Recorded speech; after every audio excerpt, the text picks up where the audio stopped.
the Pledge of Allegiance. Oh, thank you, Karen. Rise for the Pledge of Allegiance to the flag of our country. I pledge allegiance to the flag of the United States of America and to the republic for which it stands, one nation, indivisible, with liberty and justice for all.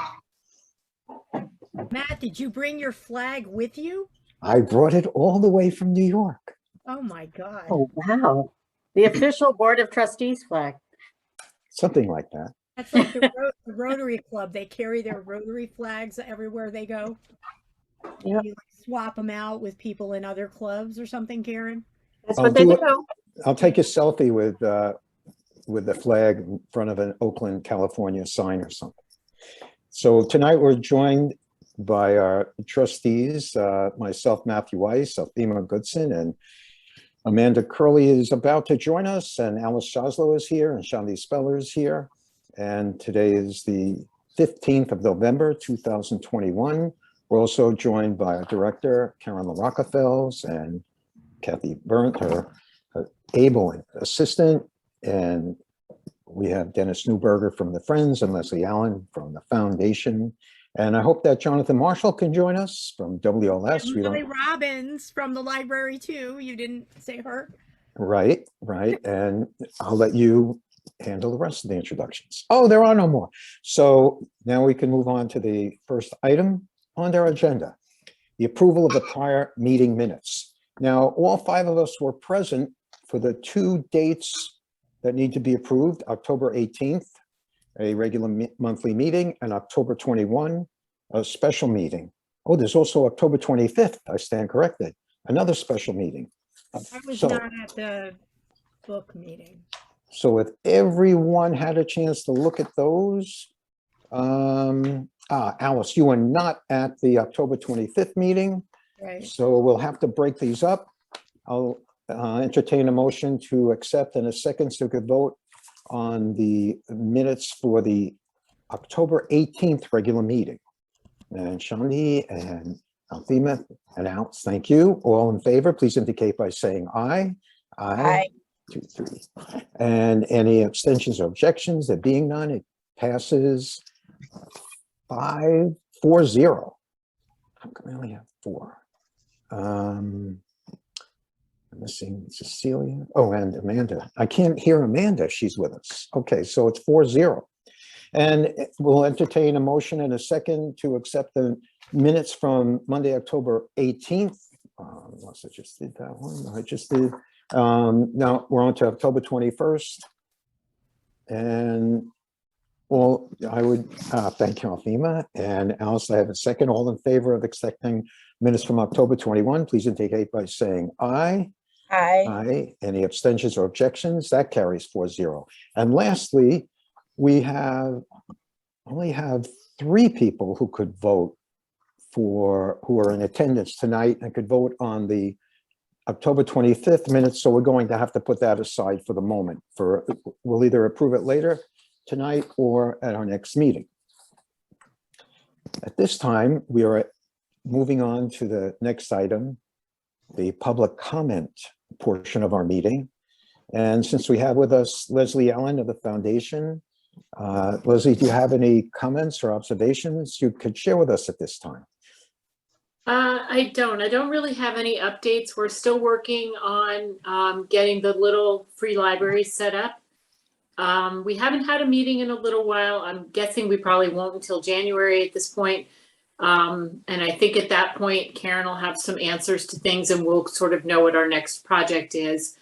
It didn't seem like we needed to meet when we didn't have something that we were aiming for. So a little bit of pause, but it gives us time to get those little free libraries set up.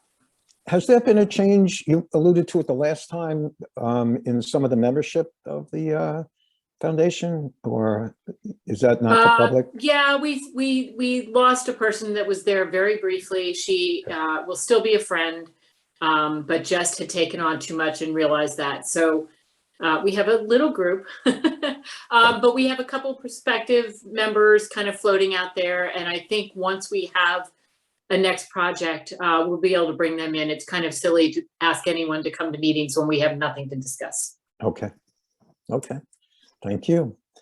And Dennis Newberger, you have an update for us from the Friends activities. Okay, financial situation, our checking is down to $4,141, savings $7,701. We're looking for ways to raise money. We had no payments for renovations or repairs in October. Donations of books started in September, and we have received many boxes of books. The book sale is definitely in December, and I'm donating a $100 gift card to be raffled off at the book sale. Was just wondering if we could sell raffle tickets ahead of time at the front desk. You can let me know on that, but if not, then we'll just do it at the book sale for 2 days. The Etsy fair is set for November 20th, and we're starting to see some activity. Mary Knoll, today we had a meeting, Diana and I, and they're downsizing their library, and it is humongous. And they have a lot of books, and some of the books we need for the book sale.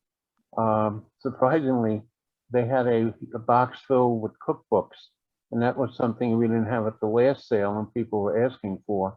And I would imagine with the holidays coming up, it would be in demand. And they have literally well over 1,000, if not 2,000 DVDs. So we can use them for the book sale. And then also, I'm going to be able to, the Peace Corps and the American Legion now have opened up. The Peace Corps is looking for educational books, and luckily they had 2 boxes there. Diana's going to go through them, and whatever the library can't use, I'll be able to give, I'll bring it up to Stanford to the Peace Corps. The American Legion is looking for family-style nonviolent DVDs to be sent overseas to all the bases. So we have some, but the number they have, I've asked the head of the American Legion if she wants to come up and go through to pick out the nonviolent, and I'm sure there's not too many up there at Maryknoll, that's for sure. Sunshine is still on hold. We had no activity at Cedar Manor, and we're waiting to hear back, maybe now that the things are opening up with the brothers and the priests. The Maryknoll sisters, the building on the other side, we'll see what's going to happen with that. Had really no homebound deliveries and very little activity, but that will definitely pick up. One organization will now come to pick up any excess books starting in January. So I've communicated with them and with my team, and we'll get that set up and start clearing out whatever's left over that needs to be donated starting in January. I submitted the volunteer benefit report on, what money is saved by not having to hire people to do things, and I did send that to Kathy. And I'm waiting to hear back. I was contacted by a senior from Yorktown High School. He was upset. He went to the Yorktown Library and saw in the garbage tons of books. So he is looking for a way to not have the books thrown out. And I'm going to have him get in touch with the representative down at the Westchester Library so that he can probably communicate with other, libraries to get books. He's got an organization that only takes paperbacks and is in desperate need. So I'll be working on that. And that basically is it. Are there any questions? Dennis, how are you able to get new members for the Friends now that you're ramping up with so many more activities? Have been successful? We haven't been that successful. The renewals, and that's one thing we're hoping that there could be maybe in the beginning of the new year, some sort of, in one of the Friday flyers, something to get the word out because of all the work that is done and all the organizations now that benefit because of the volunteers and the friends. So anything that could be done to promote us, definitely, because we've got to start raising money again. Very good. Thank you. Any other questions for Dennis? Well, in the interim, we've been joined by both Amanda and Cecilia. Glad you could join us. Hi, guys. Jim Dolan is here as well. And I'm going to quickly interject one item that we put aside. We were approving the minutes from the previous meetings, and now that we have 2 more members joining us, we have enough people who could vote on accepting the Monday, October 25th special meeting minutes. And that included the revised workplace violence policy and revised interim meeting room use policy. So I'm going to impose on everyone, and Amanda and Cecilia, if I could bring you up to speed, if I could get a motion and a second to accept the Monday, October 25th special meeting minutes. We'll get that out of the way. And we have Shandi and we have Cecilia. And all those in favor, please indicate by saying aye. Aye. Any abstentions or objections there? Yes, Amanda. You're muted. Yeah, I see. I have to abstain. I was not present for that meeting. I stand corrected. Thank you. So it carries 4-0. Can I Thank you. just point something out? Of course. Because of my laptop problems, I'm behind in sending my emails out to people. But the next discussion for CAST is December 20th, 7 p.m., chapters 13 through 28. Thank you. So I'll send an email out later this week, but just so people can save the date. Thank you. Excellent. Excellent. Matt, So- may I just interrupt for 1 sec? We also have 1 guest in attendance. I see on my list, Joyce Cole. I don't know if she would want to make a public comment. Would you like me to bring her in? Sure, bring her in. I'm gonna try my best. I think I can do Cecilia, it this way. what were the chapters, please, for CAST? 13 through 28. 13 through 28. Thank you. Mhm. Hi, I Joyce. want to say I'm working on a computer that is dying, so you may lose me. I may come back, but intermittent involvement is a possibility. Good luck. Yeah.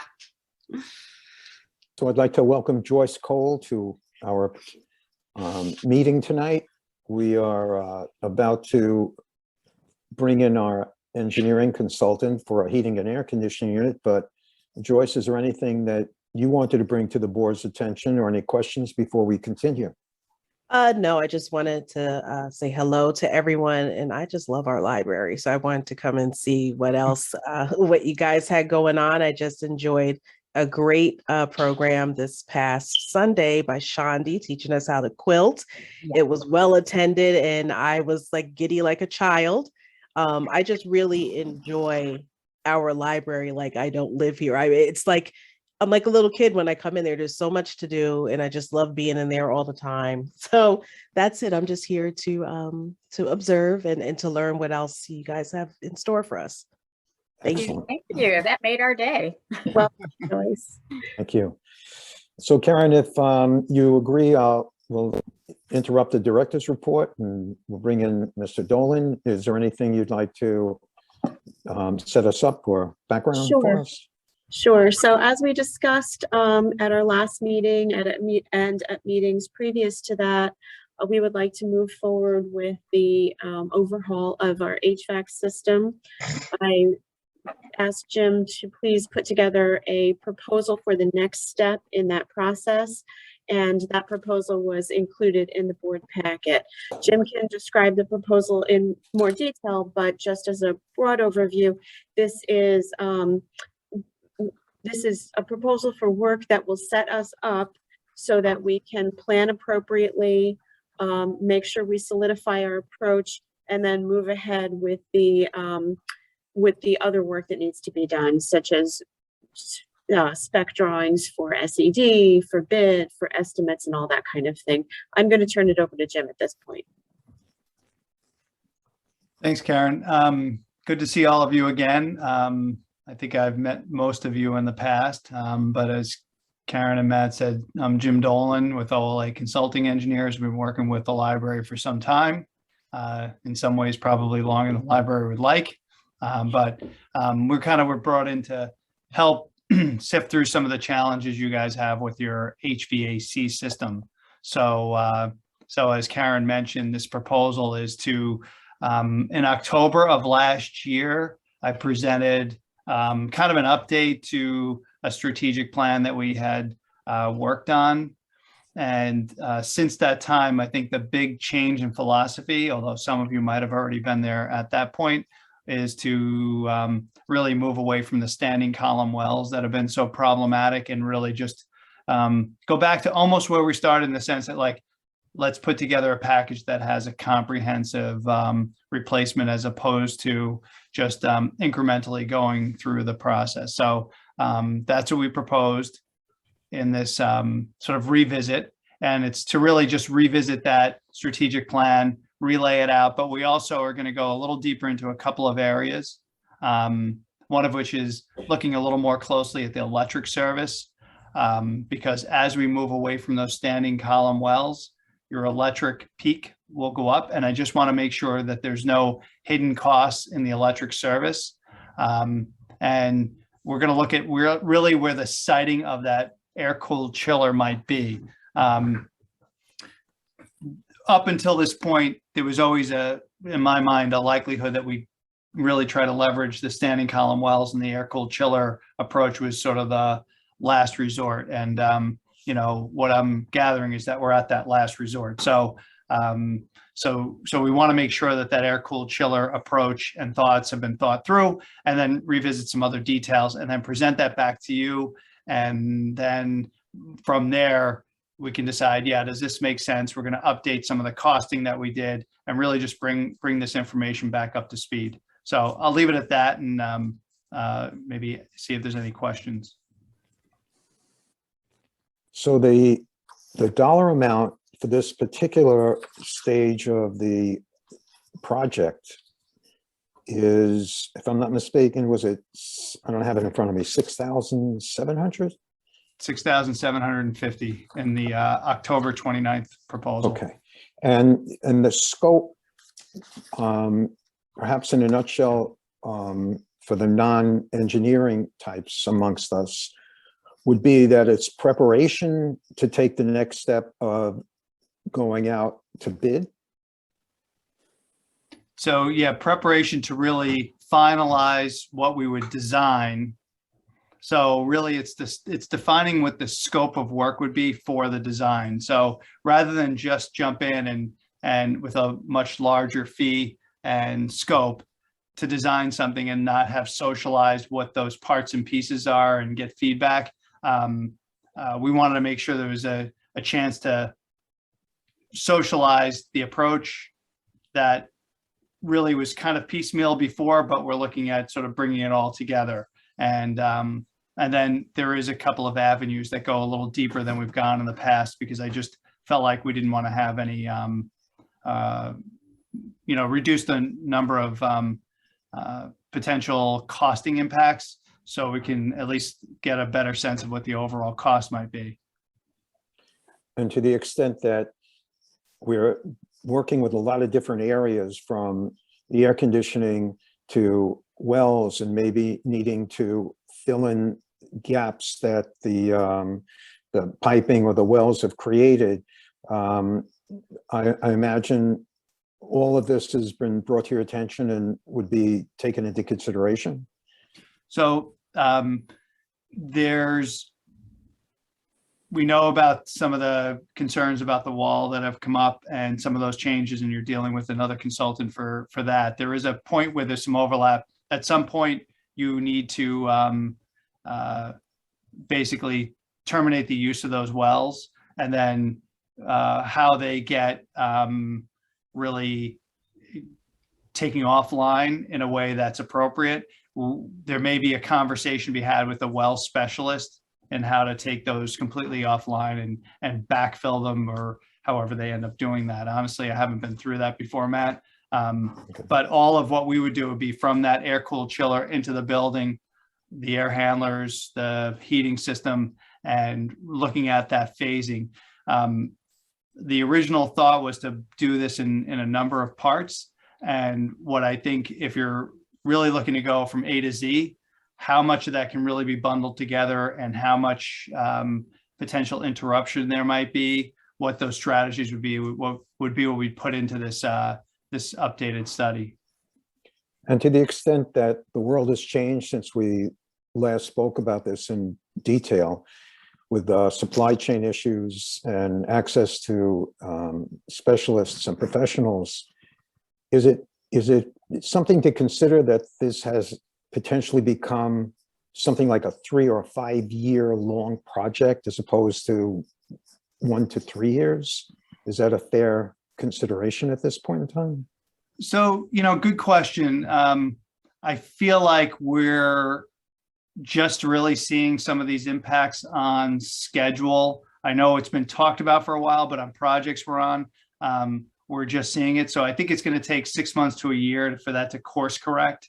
But I do think that, we would do this study, meet with you, then kind of get an agreed on plan of attack, design it, go to SED, bid. There's a good period of time that there's a possibility that some of the, at least those material delays are course corrected. But and this isn't really just unique to this time period in history, but it may be a little bit more exacerbated.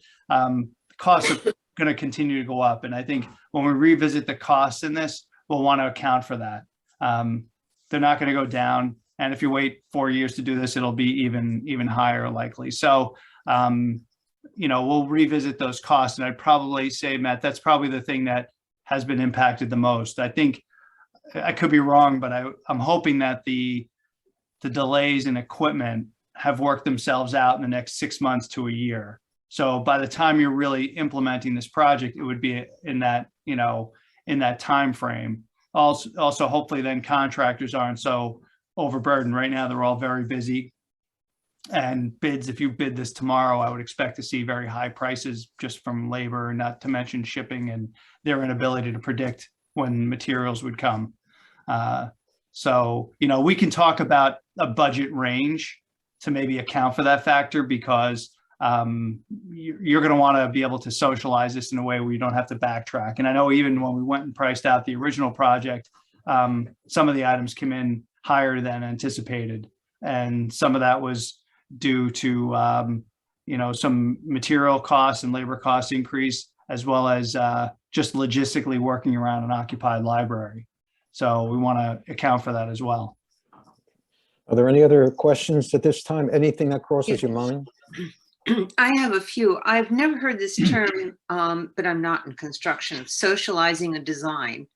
So in socializing a design, you're saying it's not going to give us enough information to present anything to state ed.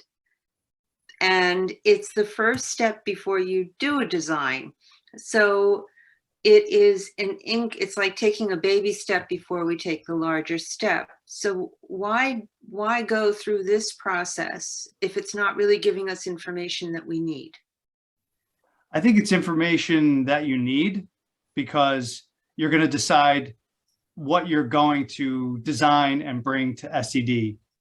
And if we find some other obstacles or challenges, you may take a little bit of a different approach. So we're going to fine tune that and hopefully get alignment. And then you could say, yeah, this looks like what we want to do. But it's not a design idea. That's where I'm. You could approve us to do the full design tomorrow, okay, which would be a much larger cost. And then we might have a few different routes, which is typical in a design process. This is a way to get alignment and a sense of what you want to design as a first step. So this is part of the design process. And it's often, Pre-schematic is another term for maybe what you could call what we're doing. Okay. Thank you. Sure. Any reactions, any other concerns? I don't want to proceed to a vote if folks have reservations or unanswered questions. I What's your have a question, if you don't mind, Matt. Jim, and forgive me for not asking this sooner. If the board were to approve this tonight, how quickly would this part of the process take, do you think? If it was not the week before Thanksgiving and half my group is out next week, I would say in 2 weeks from approval. So I would say probably coming back on, I think it's the 29th. So probably mid-December would be the timeline, I would think. So we figured it would take about 2 weeks. So if I knew this week, I could start to schedule people for that. And I have to say that you know, it's a month, but it really turns out to be like 3 weeks in December because people do go out a little bit earlier than, so that ends up to be a very busy time, December. And there's always a certain push in the industry to get everything done before the end of the year. So we get a lot of that. But if I know this week, I'll make sure we make time and we tackle it in December. If you said, hey, we won't be able to make a decision for a month, and it would probably, you know, or 3 weeks, it would probably push to the new year. But it should only take us a couple of weeks to at least get you an updated draft, Karen, and then we'd want to set that meeting and then get input and then finalize it. So, you know, it might take another week or so to really wrap it up, but, you know, I'd say it's a, you know, 2 to 4 week process altogether. So Molly, go ahead. Amanda, go ahead. I'm sorry. And then about what does doing the design cost? That this is roughly 6,800. In addition to that, what other costs are we talking about just to get to the design phase completed? I'm not really prepared to give you a dollar amount because we don't know what the project cost will be. But, Okay. you know, this is a fairly large endeavor, and design fees are oftentimes in that, I'll say 3 to 8% of construction costs. So I don't know if that's necessarily the case here or how that would work out. There may be some things that, you know, it depends on who's doing what level of management of certain parts and pieces of the job, and you may have other consultants involved. So there's a lot into that, Amanda. So, but it's not insignificant. It's a pretty good sized job. Yeah. So for the sake of the trustees, Karen and Molly, I'm going to impose upon you to reiterate for us that we're at the point now where we're making plans to move off of the geothermal heating and cooling system. And this is the initial step to create a plan or a design to have a new system and then get a handle on its costs, then proceed with a strategy for financing it. We probably Yes. should anticipate that this is going to increase the cost, right? For the operation of the building, you mean? No, of like the implementation of the plan. Sorry, it's hard to hear, Alice. I'm anticipating that this will increase the cost of the implementation of the plan that we had seen from before, because we're not being augmented by the wells anymore? Or is that not right? So if Matt and Karen, if I could take a second just to revisit that, right? So we had, Alice, like a few phases, and the last phase was, if needed, go to the air-cooled chiller, which would mean we're not doing the wells. There was a part of the costing that was associated with the well controls that you wouldn't do because you're planning to move away from them. So that part would go down. But, you know, I think that the hope was that those wells would, you know, be able to survive. And I think the combination of the unsuredness with the retaining wall and other things, that sort of point is now we're being told move away from that. So that means that the air-cooled chiller project it needs to be in. So from a cost perspective or scope of work, for the most part, the net of the scope of work is similar to what we had originally discussed. There are a couple of things I want to double check to make sure there aren't some unforeseen costs like that electric service. And I also want to site that chiller in a place that is, again, to use that word, Amanda, socialized. So we start to know where that is and does that make sense for you before we just jump deep into a design and say, hey, this is what we've gone to, and we start redirecting and going back and forth. So there's a number of items that this would do, but for the most part, Alice, the intent of what we're doing is in keeping with what we've discussed prior. So Molly and Karen, was there anything that you can break down further for us, or just to reaffirm our intentions or in align what we heard tonight? Is it's what you and Molly are planning on pursuing, and that you're comfortable with it? Yes. I think that this particular phase of the work is necessary before we move ahead with the full design for just the reasons Jim said. There are decisions that we have to make. There's information that we don't have that we need to find out. And things have changed too since last we visited this project. Okay. Yes, this is a necessary step. We need to go in this direction. Okay. All right. There's still may be doubts or hesitation. I'll ask one more time if anyone wants to ask Jim or anyone else about that. If not, I will entertain a motion. Let me just get my resolutions. We're actually up to resolution 35. I'm jumping ahead a little bit on the agenda. Can I ask one more question? But of course. Will, we're going the air-cooled chiller way. Is it possible for us to get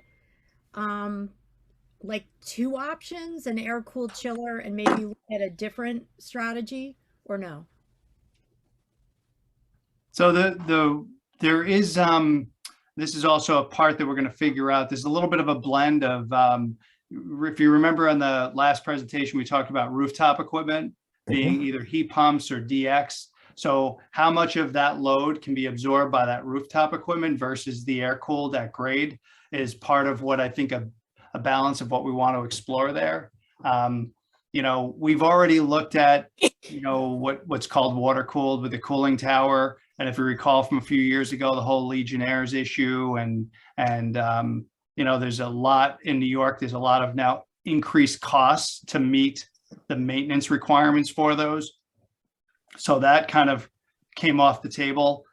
Doing all traditional, what they call DX equipment on the roof would start to really, it would start to raise your demand probably well in excess of what you can handle. So we eliminated that. So I think, Alice, and obviously the well field piece we explored to a certain extent, and that's now gone. I think we've sifted through that pretty well. I think the time going forward would be to optimize this approach. So a blend of where that load goes is what we'd want to optimize, and then really not to understate the importance of where that chiller ends up in the acoustical requirements and airflow requirements, and it's going to land at a spot that is going to need some coordination with the parking.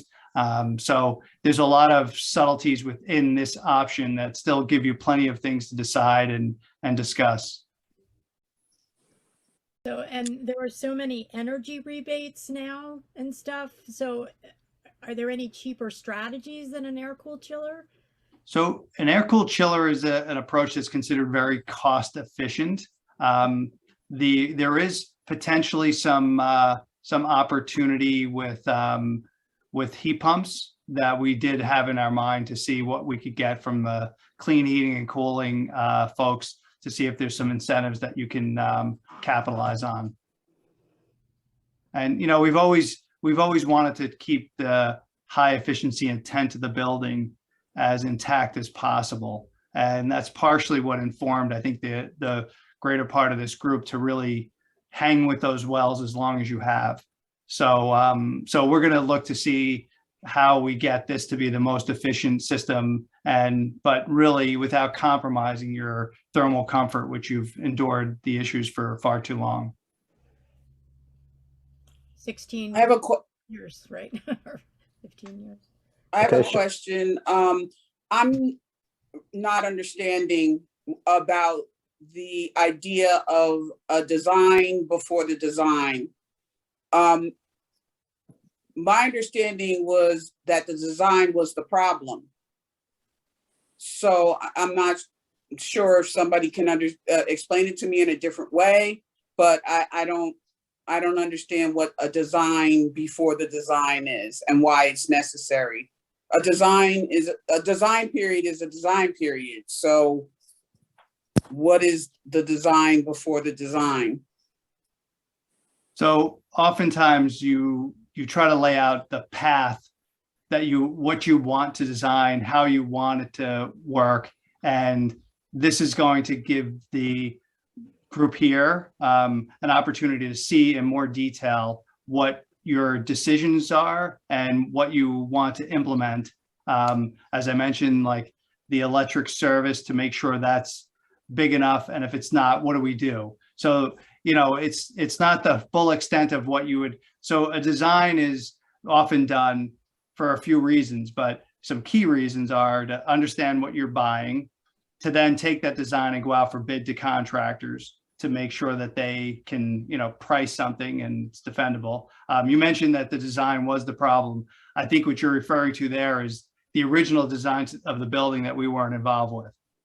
Well, I don't care who was involved with it, but it happened. That's right, what I'm saying is that the design. Right, I just wanted to was the problem. distinguish. Sorry, I didn't mean to cut you off, but I just want to distinguish between that design and this. They're very different things. So this is to design a fix of the systems that are currently problematic. If I could jump in, Jim, is there a parallel to what you mentioned earlier, that when we had considered the idea of monitoring the wells and the pumps and with more equipment with greater efficiency, that we hesitated on that? And is that what we're talking about now, giving us that kind of detail so we can pick and choose a direction before we start on the final design and the design process? That's right. I think, you know, we had very high level conceptual thoughts, and, you know, we showed a few boxes on a sketch. We want to, you know, give you more detail so you could see what you're in for and what those decisions might be. Plus, try to eliminate at least some high level unsureness associated with costs. So if this gives you at least a little bit more of an informed ability to say, yeah, okay, we really get what we're going in for here, what we're doing. And, you know, for us too, because at this point we don't know. But, you know, if you said, hey, we know exactly what we want you to design, do this X, Y, and Z, we could jump in and tackle that right away. So this is really, and you know, I just want to also be clear that what we're doing here would need to be done either way. So it's not an effort that's wasted. It's really just, you know, initial steps, and then we can be more exact about what that scope should be for the actual design. So are we designing a new electric service? Are we not? Are we locating the air-cooled chiller, you know, in the location I just mentioned? Or are we going further away? What are the other, you know, parts and pieces we should consider for the approach when you go into design? Are there other consultants involved? Are there other parts? So all of that needs to be worked out somewhere in this process. So this gives us at least those initial steps. And again, it's something that would have to be done either way. And this is the time. I understand that, but as I was trying to say before, that was the same thing that happened the first time, that a board was presented with the idea to create something that they knew nothing about. We are not people that are in the industry or that even if we said, you know, I can't even think of an example of something that we want, how do we know that that's what we're getting, because we don't have that expertise? So again, a board in the past did the same thing. They agreed to something that they were told. And so I'm asking, how would that be done differently? I'm not arguing that it doesn't have to be done, because I believe that 3 years ago. But I'm not sure I understand how it's going to be different from when the decision was made to build the library with the wells the first time. You're not going to find a library board that has the expertise, whether it comes to finances or engineering or programming or picking the right director. We come to this board with the same good intentions, varied backgrounds, and we make educated decisions based on tapping on resources of professionals like Jim. The board that built this building, I think, had the same intentions and used the same resources that were available to them that we would have, and we may well have made the same choices they did so many years ago. All I'm saying is there's no guarantee. All I'm saying is if we go to 2 other engineers and we get 2 other strategies, will one work better than the other? To me, it's like the weather. We could predict, but we don't know. Matthew, that's why I'm asking the question, because I still don't understand what the design before the design is. I don't understand that. Well, to my understanding, and we had this experience when we were working on the wells, we had, and the heating system that we've since installed, that it came to the point where it was recommended that we have better analysis and diagnostics on what the wells are doing. So the adjustments can be made if one well wasn't pulling enough water. Do we shift the emphasis to the other wells? If there isn't enough heat, there isn't enough cooling. And we said, you know what, we don't want to spend the tens of thousands of dollars on that system, that technology, to watch what the wells are doing, because we're not confident that we're going to stay with them going forward. And you know when that decision was made? Before the design before the design, because that's when we had these choices. Right now, Jim, as familiar as he is with the system, doesn't even know all of the choices that we will make, even in our ignorance. So he needs to sit down and say, look, as Alice brought up, are there other technologies? How can I make this the most efficient? And he'll say to the board, here's the path I propose, but if you don't want to spend that dollar amount, here's a secondary opinion. If you like that opinion, you still have choices between technologies. Here are the technologies within those decisions. So he can't really proceed with, and Jim, interrupt me if I'm wrong, he can't at this point in time pick a design on what we've told him. He has to give us more details, and then we have to make a decision within those details, even in our ignorance.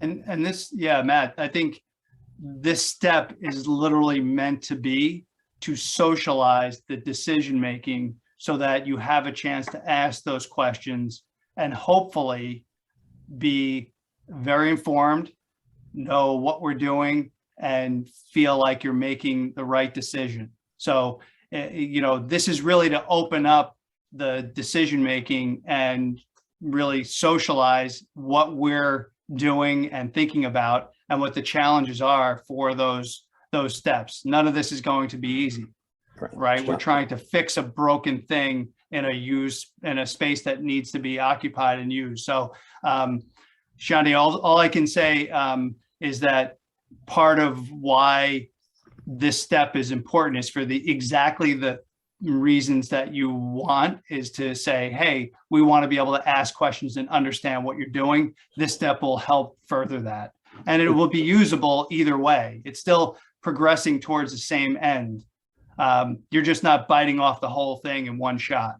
Right. And Shandi, I wanted to add one more thing. This is not meant to be a trap. In other words, this is not meant to say to the board, well, wait a minute. We didn't go ahead with the whole plan. You approved all of these details in the plan before the plan. Before we had the final design, we gave you the specific opportunity to say yes or no to each decision. It's not meant to be a trap to say the board made a mistake. It's meant to say we did all the due diligence we could. We used all the resources available to us to make the best possible decision at the time and with all good intentions. So can we be wrong even after that process? Yes, but I think, in my opinion, we've reduced the possibility or certainly the probability of being wrong. And that's. And also you did do the boiler plant with that you did that pre-step, you made those decisions, you implemented that and it's working. So, you know, and that's been a step towards the end here that you already took. I would like to add also that the boiler project included commissioning to make sure that the boiler and the associated heat distribution is operating as it was intended to operate. And I would hope that going forward, that is part of the whole process, is making sure at the end that things are operating the way that they were designed to operate and they were supposed to operate. So I just want to clarify. So this plan before the plan means you're going to assess everything. We're getting off the wells, and you have this air-cooled chiller, and you also mentioned a heat pump. Like you're going to assess different strategies to see what will be the most cost-effective, optimizing operating costs as well going forward. Correct? Well, we're looking to find the most effective way to heat and cool the building to solve your problems. And within that is a series of challenges in each avenue. And we're going to try to get into and expose more of that so we can ensure that what those obstacles are clearer. And we want to try to update that sort of high level costing that we did before, but within the context of, hey, we've made a decision, we're moving away from these wells, right. Give us that comprehensive thought process in this 2021 period. And you know, this point in time has different context than 5 years from now. Costs will be different, approaches will be different, things will be, you know, equipment will be different as it was 5 years ago. And so, you know, this gives you the best ability to make the best decision at this time. Thank you, Jim. Sure. You're muted, Amanda. Sorry. Just to the board, thinking in terms of time and the timeliness of this, possibly we want to be sure that we schedule a meeting for Jim in December. I know we have a meeting on the 13th, a regular board meeting. This may require quite a bit of discussion, detailed discussion, and I don't know if the Buildings and Grounds Committee would meet first before the board meeting. But the next date that we would have is also the dates, Cecilia, that you've scheduled for the CAST discussion. So I just don't want to have this go any further into January, which I have this fear could happen if we don't think about timing it now based on what Jim was telling us. Yeah, thank you for bringing, timing is important because we just keep kicking the can down the road.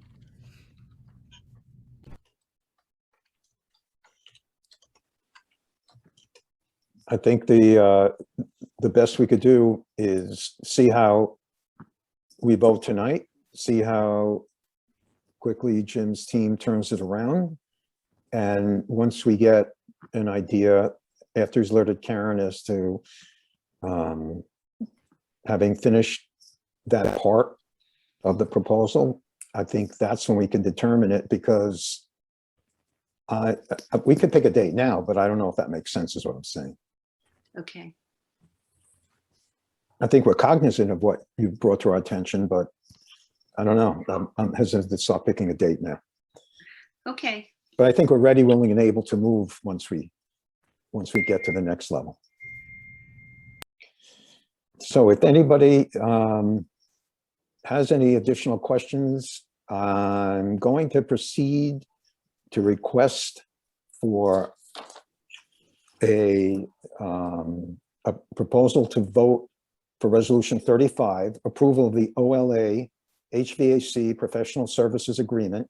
Resolved that the Board of Trustees approves the October 29, 2021 Professional Services Agreement with OLA to provide engineering services for the OPL HVAC planning support revisions, the basic fee being $6,750 based on the entire project completion by December 2021.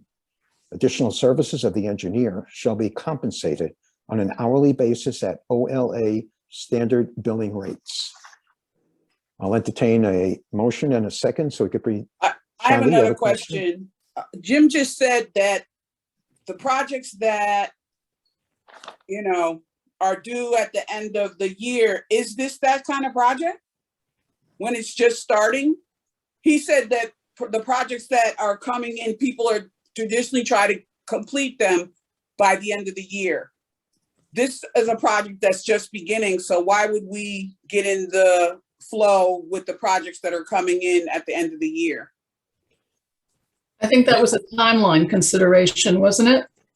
Yeah, I was just saying that, you know, if I know now, we can accommodate, but if we wait, it gets a little bit congested at the end of the year because a lot of times people's fiscal year ends and they want to get things done and they say, can we get this answer? And, you know, people want answers in 2021 because, you know, January 2022 is next year. So it was more of a general statement, not to be taken maybe in the context noted. Matt, do you want me on for this vote or you want me? I guess you have helped us tremendously and I want to thank you for joining us. And hopefully we'll be in touch very soon. Terrific. Thank you. Good to talk to all of you. Thank you. Thank you. If we don't talk prior, have a nice Thanksgiving. You too.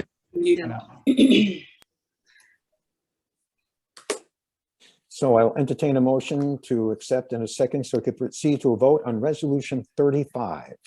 So Amanda moved. and Cecilia, thank you. All those in favor of Resolution 35, please indicate by raising your hand so we can take an accurate account. I have 4, 5. All those opposed to Resolution 35 or abstaining? I have 1. So Resolution 35 passes 5 votes to 1. Thank you very much. And this is just the beginning of a long and beautiful relationship, I hope. As long as he gives us multiple options to consider. Okay. We are now up to the Director's Report, if you're ready, Karen. I am ready. I will try to keep it brief and not discuss things that are further down on the agenda, like the wall information. We can get more into that as we get further down on the agenda. We're moving ahead nicely with our technology. Many thanks to Alice and Robbins. Many thanks to the staff. We're sort of in the getting everybody up to speed and trained phase of getting onto our new platform of MS Office 365. That's going very nicely. We're also working through several E-rate projects. We are getting ready to write for next year's E-rate grants. This is for the broadband and for additional cabling work that we would like to do. As you recall, last year we asked for recabling from Cat 5 to Cat 6 for about 1/3 of our building and some additional drops. And we'd like to do another portion of it upcoming. Allison is also working on purchasing for the ECF funding that we are getting through the federal government, also through the E-rate program for the lendable hotspots and mobile devices. And that's going along very nicely. We've also been participating in a new IT users group, which is made up of libraries who have either gone away from having WLS manage their IT services or who are thinking of doing so. It's a nice group of libraries. We work together, we share ideas. We're trying to coordinate things so that we can go in with each other for certain products and solutions, like we did with Katona for the patron printing solution. So that's rather nice. One change about our COVID rules, we did start allowing folks to unmask on the lower level of the building. This is because, first of all, policing masking on the lower level of the building was very challenging. And second of all, because of the fact that we allow people to eat down there, it started to become a little nonsensical sometimes when we would be asking one person sitting at one table to put their mask on where there's somebody sitting at another table who's eating. So we decided that the best thing to do would be to allow that to be a mask optional area. The exception is when there's a program happening down there. So we do require everybody to keep their masks on if they're participating in a library program. And if that's happening on the lower level, people have to wear their masks. We are also ending our greeter shift starting on November 22nd. We have been finding that folks pretty much know what to expect when they come to the library. It's very nice having a greeter, but it is creating a bit of a staffing issue for us. We need to deploy our staff in other ways. And so that will be going away soon. And a big thank you to all of our staff who have worked at that particular desk and have been so very helpful to people. I'm happy to say that Tricia Sabini has accepted our full-time position and started that last week, and we're very happy about that. We have released our long-range strategic plan to the public. Thank goodness. It was a long time coming, but we were struggling through making sure that we had our plan available in both English and Spanish. That was the holdup. It's out there now. We've gotten some good feedback already, so that's really nice to know. Can I ask a question? This is in Diana Lennon section. She also mentioned on October 6th, there was a virtual program in Spanish.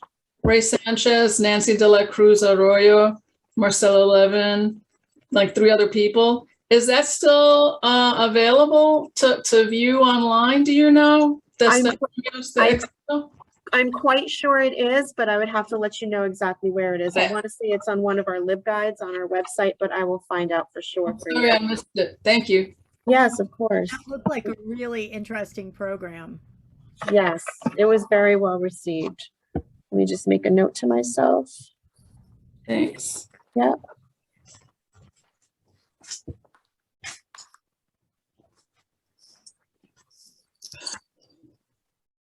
Okay. I just want to make sure that there's nothing else that I'm missing. I did want to plant the seed of the idea in the board's minds about the possibility in the future of becoming a fine-free library. As you probably all know, many libraries have done so already. The New York City libraries have been the latest large libraries who have gone fine-free, and were followed very quickly by a succession of Westchester County libraries that all decided to go fine-free. We have actually been fine-free since COVID started. We have not been charging fines since then. And prior to COVID, we have been sort of setting our fine expectations, income expectations lower and lower every year, in part because of reality. With the decrease in circulation, with the automatic renewals, that took a big chunk out of it.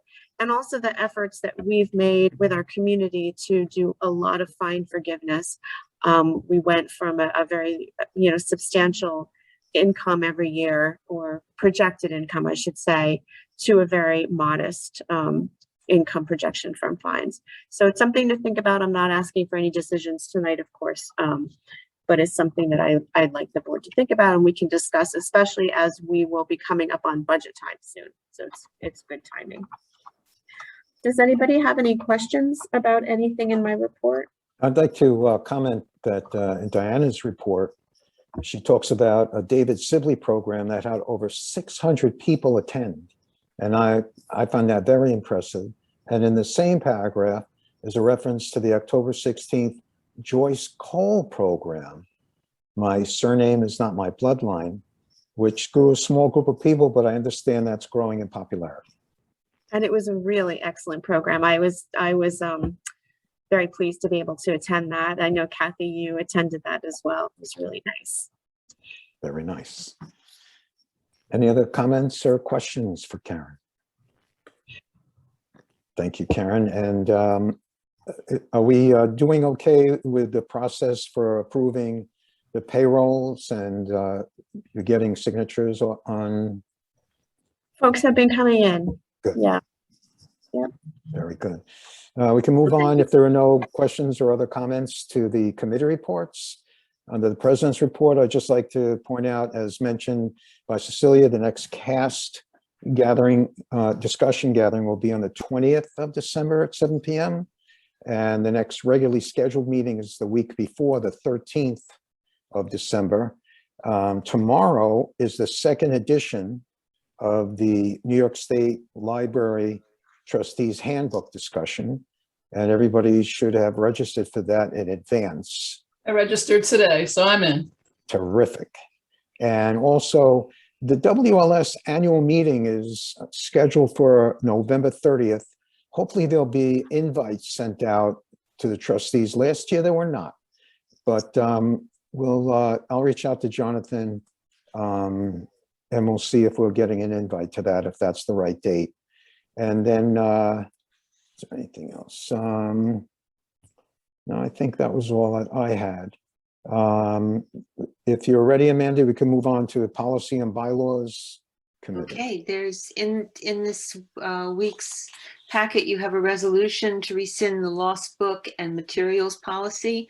This policy was a policy that originated, I believe, in 1994 as written, and has been recaptured in our circulation policy in a much more concise and I want to say up-to-date language. So we would like to rescind the old one, as we already have addressed lost or damaged material in our circulation policy, which we passed in September. So that's a resolution for you tonight. That's it. So that would, we can jump to resolution 38, the approval to rescind the 37. lost books. 37. You have 38? I have 38. We have a revised agenda. Oh, sorry. My fault. Which brings me to a quick point. If you ever need any of these handouts that comprise our packet, they're always available on the website under About the Library and Trustee Meetings. And I don't know who it is, but somebody manages to get revised agendas up there, links to all of this data and these handouts. And oh, Kathy, oh, thank you very much, Kathy. That's very kind of you. It's always there if you need it. So we're working with a revised agenda. We're on resolution 38, approval to rescind the lost books and materials policy. Resolved that the Board of Trustees approves the rescindment, is that a word, of the lost books and materials policy. Any comments or questions? All in favor, please indicate by saying aye. All opposed or abstentions? There being none, it carries 6-0. Thank you very much, Annette. Thank you. And we can move on if there's anything from the Finance Committee at this time, Althea. No, there's nothing. Okay, very good. And on buildings and grounds, we have quite a bit of information in proposals. There are two different proposals that you may have been confused by because of perhaps you thought they overlapped or there's similarity. So I'm going to impose upon Molly and Karen, if you could give us an idea of what we're looking at in these proposals. Molly, do you want to take this or do you want me to? I'll let you start since I may lose my computer for a moment. So I don't want to get interrupted right in the middle. No worries. Resolution number 36 has to do with the company to survey our wall. As you know, we have been having some questions about the retaining wall, whether or not we have to be worried about its integrity. The previous surveying company, Contractors Lines and Grades, has been surveying our wall since 2016. And the accuracy of their data was good. It was always reviewed by SGH, which is another company on this agenda that you see. We've had SGH review their work yearly. Their data was good until about, I want to say, a year and a half ago. Yeah. And then SGH started to see errors in their data, and some work that was not quite up to what we would need in order to make decisions about our wall. In addition, they were seeing some concerning potential trends in our wall, or I should say in the numbers. And so they had been working with contractors, SGH worked with Contractors Lines and Grades to correct the data, to try to understand the data. But at the end of a few months of back and forth of this, SGH advised to us that we probably would be better served by finding a new surveying company. They found several companies and helped us look into those. We were trying to get proposals from 2. We managed to get proposals from 1. The one company whose name you see on resolution number 36, Langen, they were the company who did give us a proposal. The building committee met with Mr. Romano. Why am I not remembering? Joseph. Thank you. Met with Joseph Romano from Langen on Friday to go over the proposal, to go over their company, how they approach their work. When I talked to him, and also when we talked to our consulting engineers at SGH, Molly and I learned that the level of precision that a company like Langen uses and that Langen does in fact use is a lot more what we want for the kinds of decisions that we may have to make about our wall. The proposal was included in your packet, and I will be asking that you approve the proposal tonight or vote on the proposal tonight. This includes resetting, doing new set points, essentially starting from square one with our wall and then doing periodic surveys going forward. SGH, the engineering firm, did work with Contractors Lines and Grades, the previous surveying firm, to try to better understand their data and get their base points. Ideally, we would love to be able to meld the 2 companies' work together so that we could still go back to 2016 and look at trends over time of our wall. We may or may not be able to do that. But I think that this is the best we can do going forward right now. I'll go right into the other resolution, which is 37. We had hired SGH in August, I want to say, to help us through these issues, to help us work with our surveying data to try to figure out what was going on. And we have worked through those hours. And so I am asking the board to approve another, basically, more hours to work with SGH to help us through this process. And their role is to analyze the data that we get, to analyze or to recommend other work that we might want to do in regards to our walls, such as looking at the drainage to see if that's contributing, if we have anything to worry about down there, and helping us, at the end of the day, helping us make decisions about what we need to do and what the safe thing to do and prudent thing to do going forward is. And also, if I could interject, Langen has indicated they've worked in a setting where they have to remediate a geothermal system and determine the best case scenario for solidifying the removal of wells as well as piping. I thought he was really prepared for his presentation, and everything we threw at him about, just trying to disclose everything we were aware of that could impact his work. He, stopped and considered it and went, okay, duly noted. And he was open to sitting at buildings and grounds meetings with, Jim Dolan in the future. So his quote was, if you're not at the table, you're on the menu. He said, I'd rather know. So he just seemed really very thorough, and his eyes were wide open. I think at this point in time, we really need to take a very broad view of our building.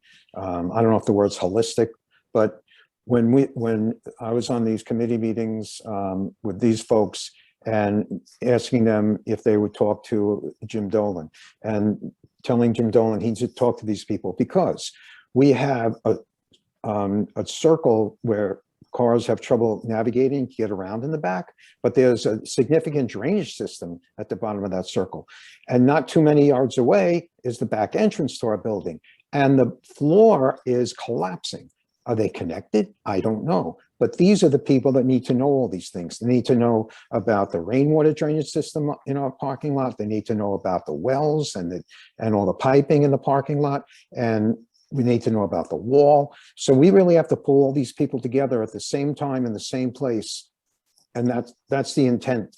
And that's why I think you're seeing so many things all at once, so many novel ways to spend the money that our patrons and our residents work so hard to make and give to us. But I think we're doing it with all the right research and due diligence. The bottom line is this geothermal system has created great challenges for our organization. Our HVAC has been less than optimal since 2007 when we opened. And now, and we've also faced a lot of challenges with regard to our wall. And there were a lot of unresolved issues in terms of plans and all that stuff during construction. And we are trying to mitigate all of the outcomes, the unintended consequences of this geothermal system, basically, with the two projects we've spent a lot of time discussing tonight, being the well and the heating HVAC system. Additional question? For dropping out my technical difficulties, and I don't want to repeat anything anybody else has said, but the implications for needing to do some work on the wall and the way that the wells may or may not be impacting the wall, the implications can be, they might not be, but they could be very serious and very costly. And we're going to have to do the in-depth research to make sure that, we know exactly what's happening and what the long-term implications are. And so there's kind of no way around this. We can't just cross our fingers and hope for the best. So just had to throw that out there. Correct. Thank you. Ollie, since you said that, how does this understanding the drainage and the wall tie in with what we're asking Jim Dolan to provide for us with his, let me get the term right, social design? It doesn't really, in the sense that, at some point we are likely to decommission those wells, but that's not really initially what he's looking at right now. They are going to tie together at some point, but not right at this beginning point. He may tell us we're going to need to leave the wells, and I'm sure he will. And then we're going to have to start looking at exactly what that means. Some of it he may do, but some of it may be that he tells us you've got to refer this to a different kind of firm that specializes in decommissioning wells like this. because it's really its own baby. And even SGH said that they had specialists in their firm who they would refer to, and that those people might tell us that this should be sent out to other companies. So it's not just about popping the wells up out of the ground and filling them, and there's no problem. Unfortunately, the way it works, that things could be, I guess, destabilized is the best word for it. And so we're going to have to look at specialists. I think that's what Jim's going to tell us, that piece of it is going to have to go to somebody else. Karen, do you get that sense? That's the sense I get, yes. Please, any additional questions or comments on resolutions 36 and 37? I just have a comment. I thought that we initially started talking about replacing the HAVAC system, not fixing it. At the very beginning of the discussions that I can recall, I want to say 2016 sticks in my mind, maybe 2017, we had talked about, we had asked Jim to draw us up a high-level plan and a budget for replacing the whole system.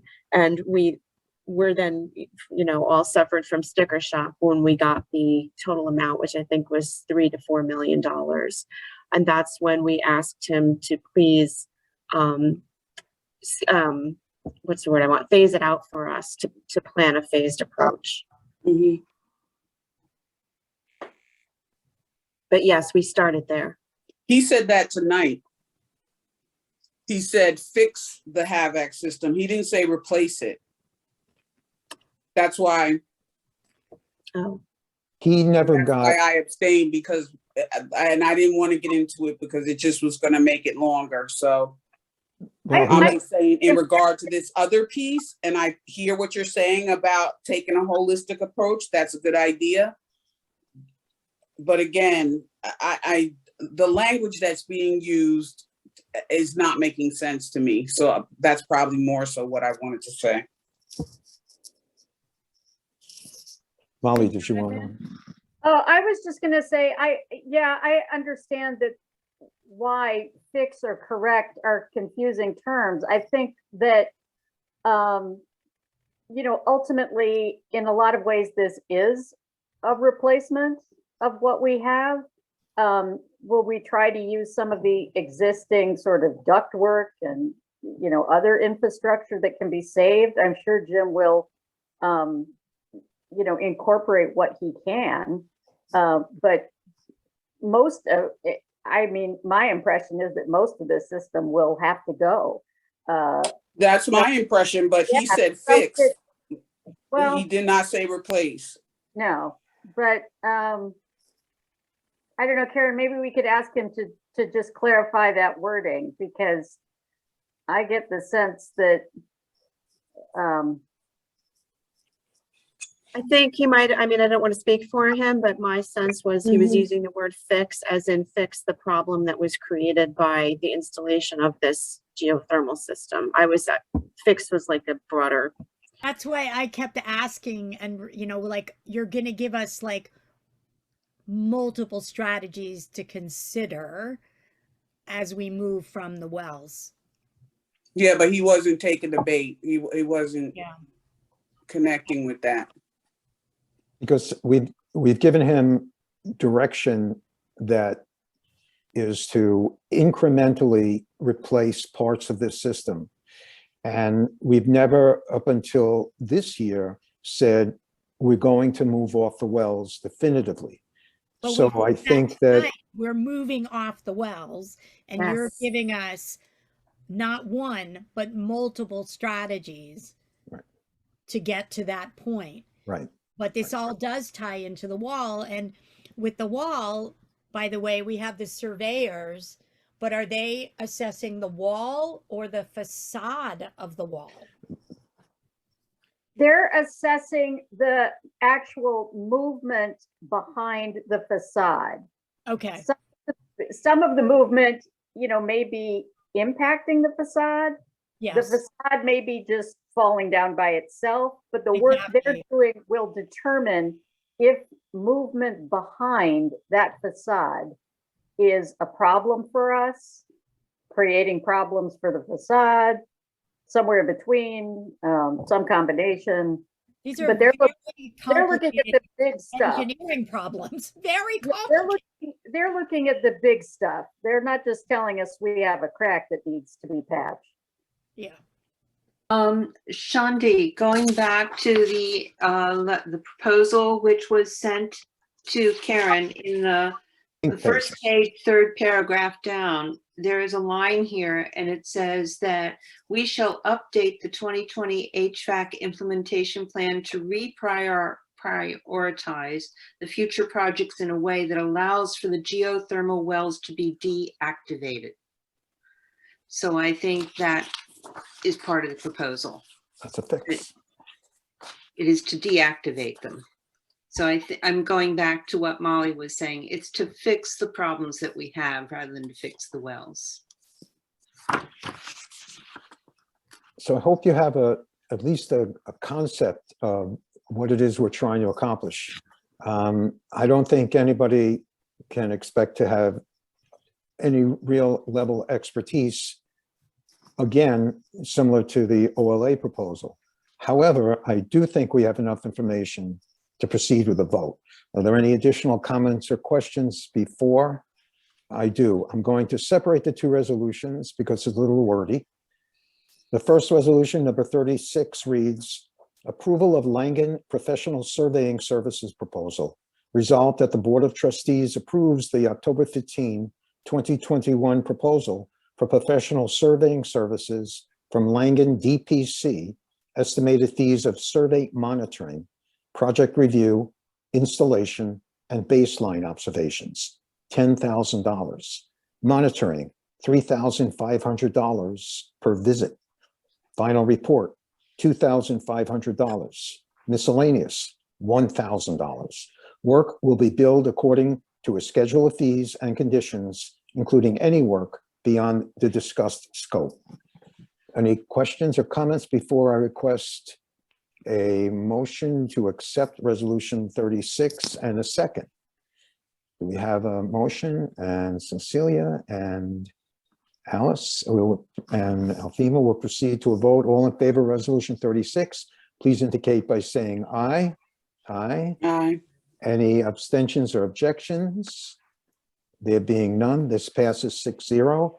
Resolution 37 reads, approval of SGH company evaluation of reported wall movement and monitoring data. Resolved that the Board of Trustees approves the 11/12/2021 work authorization submitted by SGH company to provide general consulting engineering services on a time and expense basis to evaluate reported wall movement and monitoring data of the mechanically stabilized earth wall in the amount of $5,000. Any additional questions or comments? I'll entertain them. I thought we weren't paying them again. Isn't the second company the company that you weren't able to? No, we left that company. SGH is the engineering firm who we have been working with. The old surveyors, contractors, lines and grades, they're the company who had errors in their work. Got it. Entertain a motion to accept in a second for resolution 36, Cecilia and Amanda. All those in favor of resolution 36, please indicate, I said it wrong. Resolution 37, please indicate by saying aye. Aye. Any abstentions or objections? There being none, resolution 37 is approved. Thank you very much for your time and consideration on all of these resolutions. At this time, I'd like to welcome Jonathan Marshall, our Westchester Library System representative who has joined us. And Jonathan, I'm going to interject you into the agenda at this point in time. If there's anything you wanted to bring to our attention, I know that on the calendar is the annual WLS meeting on the 30th of November. Is that still so? Yes, and that's, well, we'll meet in the annual meeting in the beginning and then the WLS board meeting after that. So you'll be getting notices about that meeting time, and that will be again on Zoom. And the other, just for looking at dates, tomorrow is the Trustees Handbook Book Club, which we'll be talking about appropriately enough, library meetings, library board meetings. So I hope people are able to attend that tomorrow. And the only thing I had, and I again apologize, I was at the member library board meeting to boards discussion initial meeting tonight. So I apologize, but trying to, in fact, I could do it on Zoom. I can actually be in two places at once. One of the things we brought up last time was the discussion of the digital equity and inclusion. And I know that's an important issue for Ossining. There's three interesting programs: the American Rescue Plan, which is the federal plan, and that is being those grants are being looked at by WLS is Joe Mauritano and the New York executive director of the New York Metropolitan New York Library Council. So there's going to be some more information coming down the road on that. And a couple of the WLS programs that Ossining is already involved in, as you probably know, is the library Chromebook loaner program that Ossining is already participating in with, I think, 4+ computers, laptop computers, as well as the Head Start Department of Social Services training and Chromebook program, which, as Joe sent me a note on this, and he wanted to also thank Ossining for providing meeting space for three or four on 3 occasions for meetings. So we appreciate that and your participation in that program. Plus, there is a new STEM program that Con Ed has just given WLS a $15,000 grant on for STEM, and there will be some workshop projects and other things that will be planned. And so there's going to be more information coming down the road on that, but that may be something that Ossining would also like to participate in along with the other 2 programs. So again, that's one area I think that's of interest of Ossining. I just wanted to make sure that you were aware, the board is aware of, first off, the programs that you are already involved in at Ossining, and then potential programs that are coming up with the American Rescue and the Con Ed program. So thank you. Thank you. Any questions that you have for me? No. No, none at this time, and we're glad you were able to make both meetings tonight. Before we continue with the remaining resolutions, I just wanted to point out we have a couple of handouts that are not meant for discussion per se, but for your information, the clean air bills, copies, so you can stay up to date, even though we approve bills as to what we're paying on the HVA system. And secondly, in the yellow pages, a proposal from our consultant, Michael T. Holmes, for continued planning and training and education. We'll bring it up in detail at the next meeting, but I asked Karen to make sure that it gets into everyone's hands so you can look it over. To me, it's a little detailed and complicated, so I wanted a lot of time to make a decision on that. If there are no additional questions or comments, we'll move on to the remaining resolutions. Number 33, donations from the Friends. Resolved that the Board of Trustees gratefully accepts a $100 donation in memory of Susan Kelly and a $50 donation in memory of Sariq Stefan from the Friends of the Ossining Public Library. If there are no questions or comments, I'll entertain a motion to accept in a second so we can proceed to a vote. Celia and Thema, thank you. All those in favor of resolution number 33, please indicate by saying aye. Aye. Any abstentions or objections? There being none, it carries 6-0. Resolution 34, personnel changes, reads, resolved that the Board of Trustees approves the following personnel changes. Obviously, very serious and sad loss for Sariq Stefan and a change in hours for librarian 1. Were there any additional facts or comments we needed, Karen, for the, no. So if there are no questions or comments, I'll entertain a motion to accept and a second to proceed to a vote on resolution 34.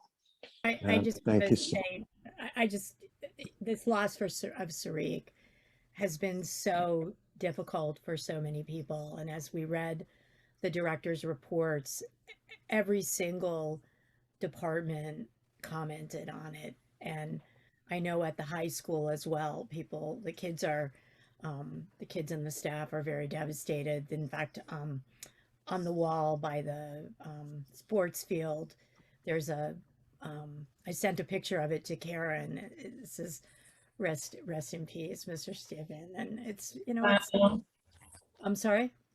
Oh, I haven't seen it yet. I'll have to drive by. Yeah, he was just such an his presence just made you feel safe and calm. He just was one of those people that just sort of brought the temperature down, and he's really, he'll be missed. And, every time I talk to anybody from the library, they're so devastated. And we've actually had 3 losses in less than how many months, Karen? 6?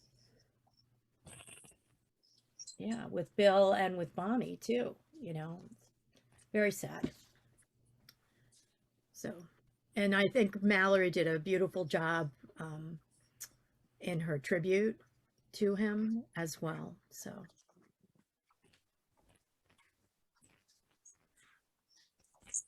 And I'm sure in the packet, everyone has seen the piece that Francis Wills wrote, the pink page. So if there are no additional comments at that topic at this time, we can proceed. We have actually completed the agenda for tonight. Dennis or Jonathan, would you care to add any additional remarks? We thank you both for attending. Thank you very much. Thank you. Thank you.